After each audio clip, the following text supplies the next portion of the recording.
should not have dropped out of the first 3 rounds of the NFL draft. He dropped out of the first 3 rounds of the NFL draft because it's 100% personal.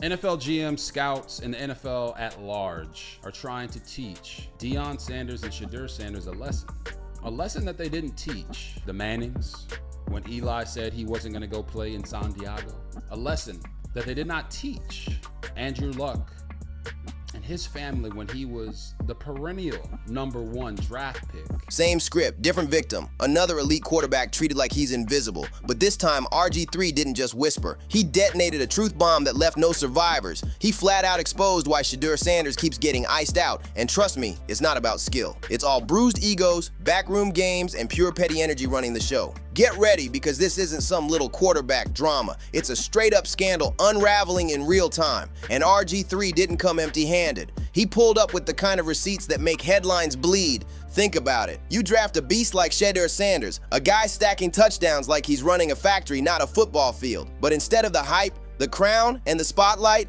he gets a fake smile, a polite clap, and the classic media brush-off. We'll call you. And now RG3 just cannonballed into the shallow end, splashing the whole room with the ugly truth. So the real question is, why are they really overlooking Shedeur Sanders? Oh, let's get one thing straight. It's not because he can't read defenses, and it's sure not because his pocket presence isn't smoother than your uncle's shiny bald head. The truth? The system hates what it can't control. And Shedeur's swagger, that unshakable confidence, plus the inconvenient reality that he's Deion Sanders' son, yeah, that blows up the traditional script, and they can't handle it. Picture this. The football gatekeepers looking at Shedeur's stats, his tape, and his star power, then going, wait, hold up. He's got everything? Nah, that's too easy. Feels like cheating. And just like that, they bump him down the ladder, acting like they didn't see him torch defenses week after week. Meanwhile, other quarterbacks with resumes that look like half-finished homework keep getting pushed up draft boards like they've already paid rent at the top. And here's the wild part. Mediocrity starts getting dressed up as potential the moment it shows up in the right package. RG3 looked around at the nonsense and basically said, "Y'all serious?" Because he's lived this circus before, when raw talent wasn't enough if you didn't fit their cookie-cutter blueprint. In the live chat said I saw Shedeur and Jeremiah next to each other. Wonder if Barry would draft him or trade the pick so he can find a quarterback in 2019. And just as a side, because I saw this, we was going to talk about this at the end of the video, but my man in the live chat brought it up. I just want to point it out there that there's a possibility that Shedeur Sanders balls out, goes crazy. Now, I do want to point out it's gonna have to be 2027 for this man-child, and I mean man-child as in he's 6'4". He's the best player in college football as a freshman, and he's coming into his sophomore year. He's a dog. So just imagine, give 2 years, let Shedeur get nice, understand the Kevin Stefanski framework, and then you draft this demon. See, this game ain't just about throwing touchdowns. It's about squeezing into a mold so tight, even toothpaste couldn't get through. And Shedeur, he ain't squeezing into nothing. He's rewriting the whole mold. That terrifies the old guard. Because if you can throw for thousands of yards while getting smacked around behind an O-line built like soggy cardboard, what excuse do they even have left? But let's be real. The metric isn't touchdowns, yards, or leadership under pressure. The hidden test is, does he look like the kind of safe bet an owner can parade at a dinner party with his golf buddies? If the answer is no, congrats. You just got shoved to the sidelines. So what do I mean by all of that? What I mean is that all of these guys had the confidence. Many of them had the bravado that is similar to what Shedeur Sanders has. But none of them were punished in the way that... The moment Shedeur stopped being just Deion's kid and stamped himself as his own brand, folks started clutching pearls like it was a crime. He pulls up in a Rolls, scandal. He rocks an iced out watch, nerve of him. He dares to speak with confidence on camera, oh no, red flag. Somehow swagger wrapped in a Colorado jersey with a sharp fade becomes cocky. But the same attitude in a quarterback with lighter skin magically transforms into leadership qualities. Interesting, right?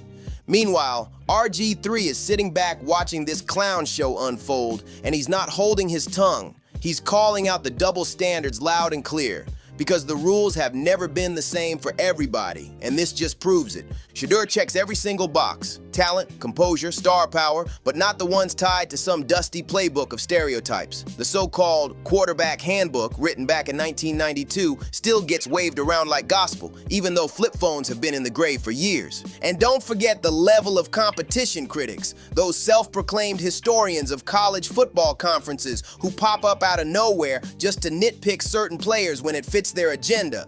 He balled out at Jackson State, no question. But the moment Shedeur torched defenses there, the critics pulled out their favorite excuse: cupcake schedule. Noticing and already sticking up for not just Shedeur Sanders, but the Sanders name. And this is what Shedeur had to say about RG3. Then I seen RG3 team out here, so I said, yeah, I gotta come see them. I was in the area. No, RG3, he told me that you guys have worked together a little bit, talked a little bit. What's it been like? What's that relationship like? It's definitely like a big brother for sure. He definitely he lets me know when I'm wrong, when I'm right, what I need to do. Pros, cons about everything with the quarterback position and what I need to know.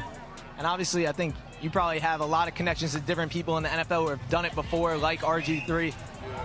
Do you try to keep that that advice to a smaller group, or you kind of listen to everyone? How's that work?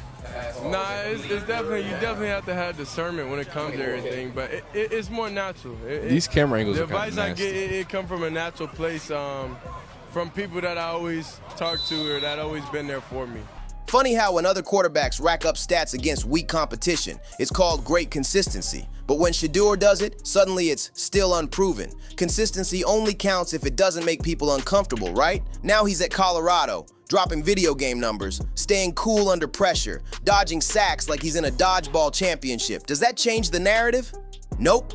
The goalposts aren't just moving, they're flipping cartwheels at this point. And let's not ignore the coach's son factor. Normally, being the child of a legend gives you bonus media hype, the kind ESPN turns into heartwarming montages. But when your dad is Deion Sanders, the man who built his whole career on confidence, suddenly it's too flashy. When other QBs thrive under their father's coaching, it's family legacy. When Shedeur does it, nepotism. The double standard is laughable. Then comes draft season, where scouts love to play fortune teller. They start rambling about intangibles, like they've got a sixth sense for greatness. Translation? It usually just means looks and acts the way they expect a quarterback to look and act. Your team needed a quarterback.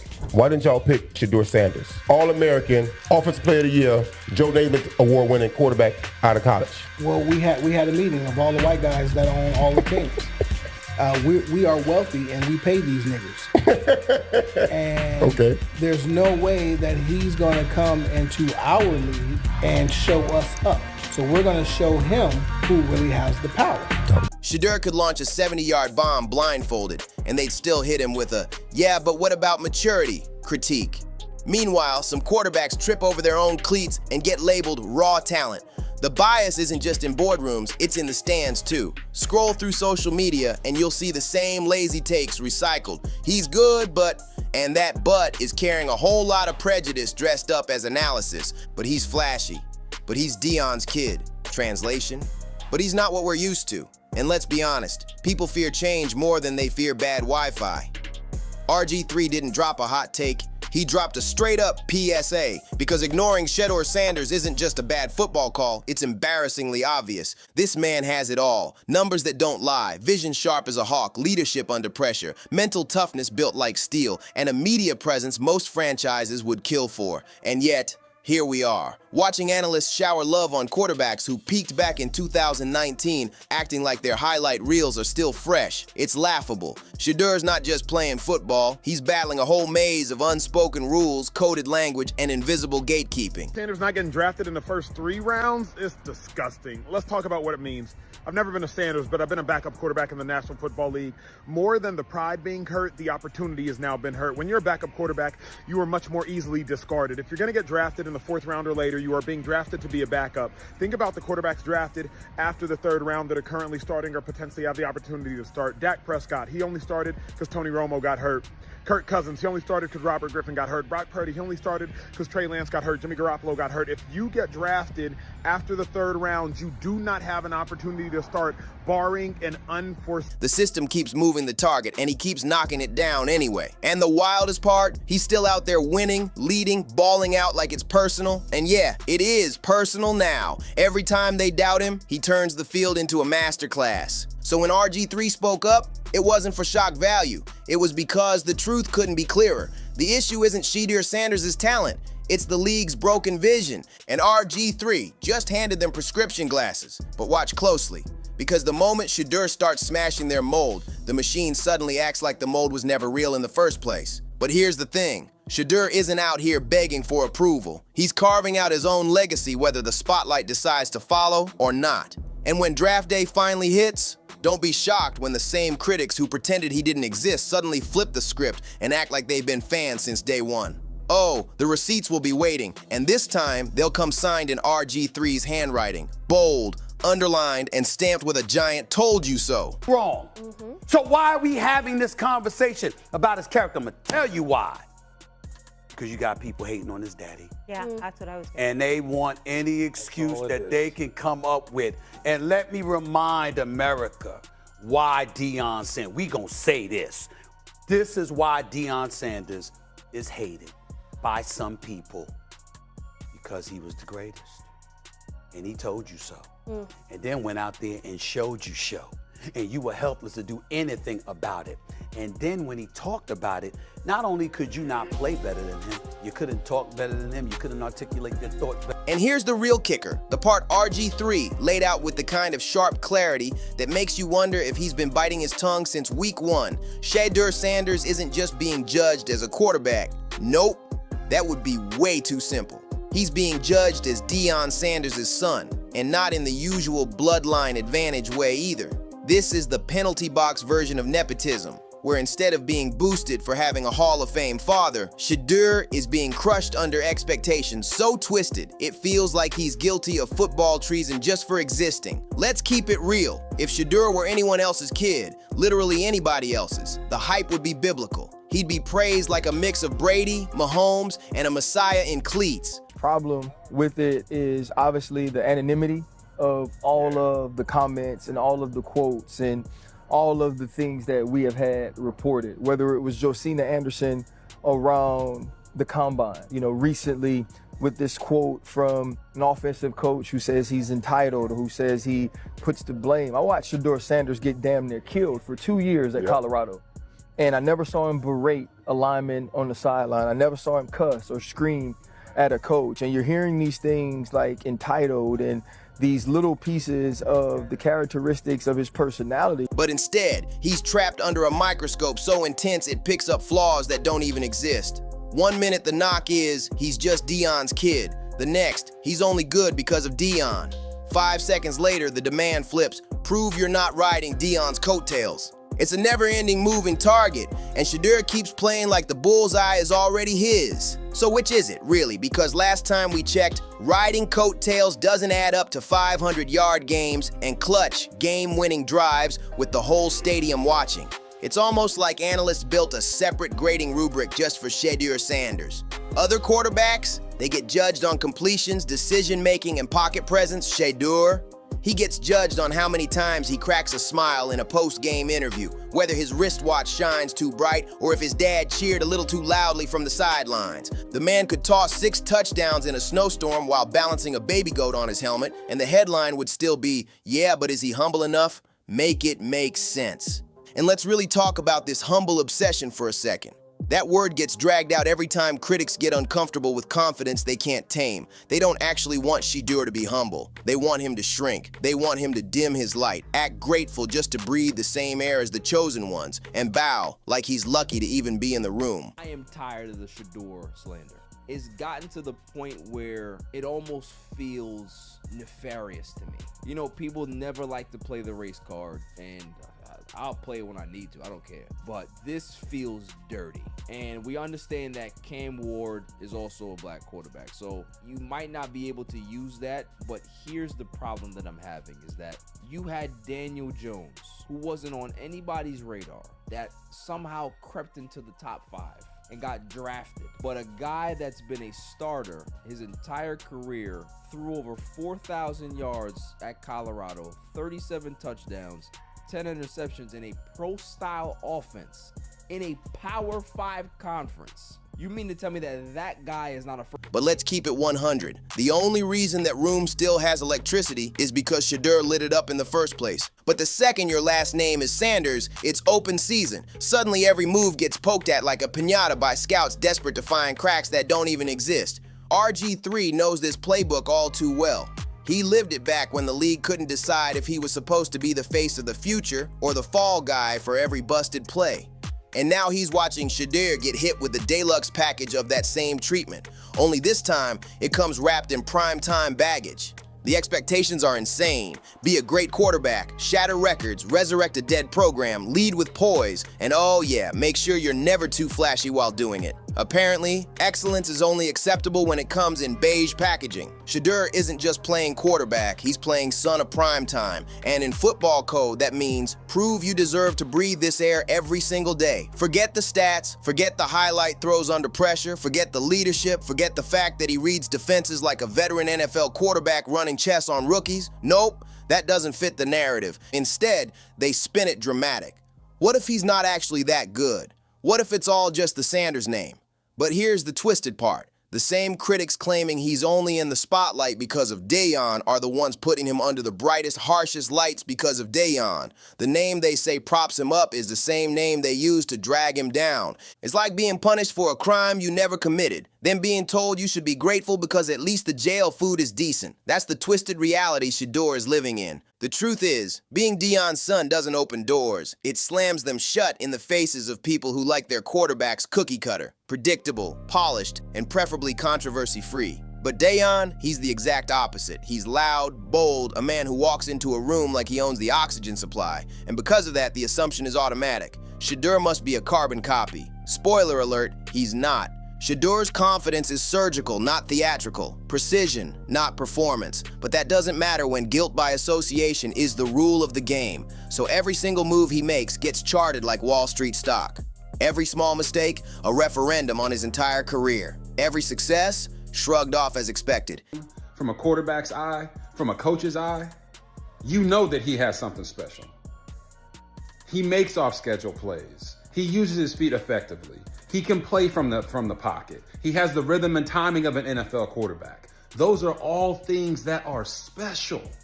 And most of all, at quarterback, you need confidence. So when I'm seeing him drop, I'm like, okay, why are we punishing this young man because he's got confidence? Why are we punishing him because he went to Jackson State to an HBCU and turned it around? Why are we punishing him because he went to Colorado and turned it around? Is it because of his daddy? Y'all that mad that he got his number retired? But what I'm not gonna do, we can have a conversation about whether you think he's worth this pick or that pick. What we're not gonna do is sit up there and just lie on the young man and say he has nothing special. His ceiling keeps getting pushed higher while his floor is made of glass, shatter ready with one wrong step. Meanwhile, quarterbacks from traditional backgrounds can flop for 3 straight seasons and still get called developing prospects. But if Shedeur throws just 1 interception in the 3rd quarter, suddenly it's a breaking news headline. Is he overrated? Like, oh no, he's human. Guess that changes everything. The pressure isn't just unfair, it's rigged. It's designed like a maze with invisible walls, where every time he levels up, the goalposts jump 5 yards further. That's not development, that's sabotage. And let's be real about what's really bothering people. It's the audacity of the Sanders family to celebrate their success out loud. The NFL machine is comfortable with humble prodigies who pretend they just got lucky. But Shedeur, he knows he's good. And even worse for the haters, he works to be that good. There's no fake aw shucks act here. He studies film, he commands huddles, he grinds day in and day out, and he refuses to downplay his greatness just to make gatekeepers feel comfortable. And in football culture, that kind of honesty is treated like a crime. RG3 didn't just call out bias, he exposed the discomfort people feel when a player breaks their unwritten rules of how you're supposed to act. And in Shedeur's case, that discomfort gets magnified with every Deion Sanders sideline interview, every viral locker room speech, every moment the Sanders brand takes over a news cycle. It's not just that Shedeur is good, it's that he's redefining what good even looks like in a league that wants the rules frozen in time. And the irony? The same media machine that once built Deion up now demands Shedeur prove he's not a clone. But here's the catch. If he celebrates a win, suddenly he's cocky. If he stays quiet, then he's lacking personality.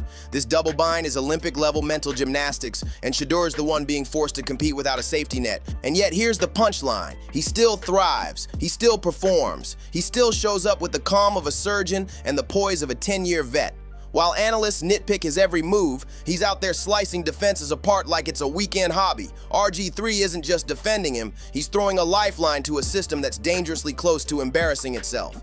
Because if Shedeur keeps this up, and he will, the league will have no choice but to admit how close it came to fumbling the biggest bag of all. Yes, being Deion's son comes with perks, but it also comes with penalties no one wants to admit because it ruins the "he's got it easy" storyline. And RG3, bless his bluntness, just ripped the mask off the entire charade. Shedeur isn't under the microscope because he's average. He's under it because he's exceptional in ways the system never prepared for. And nothing terrifies the gatekeepers more than a superstar who refuses to follow their script. Shedeur is rewriting the story live, in real time, with every pair of eyes. Yes, even the ones pretending not to watch, locked on him. And maybe that's the part that stings the most, because Shedeur Sanders isn't just a great quarterback. He's living proof that greatness doesn't need permission. So what do you think? Are the critics scared of his game or scared of what he represents? Drop your thoughts in the comments, smash that like button, subscribe, and share this with someone who needs to hear it. See you on the next one.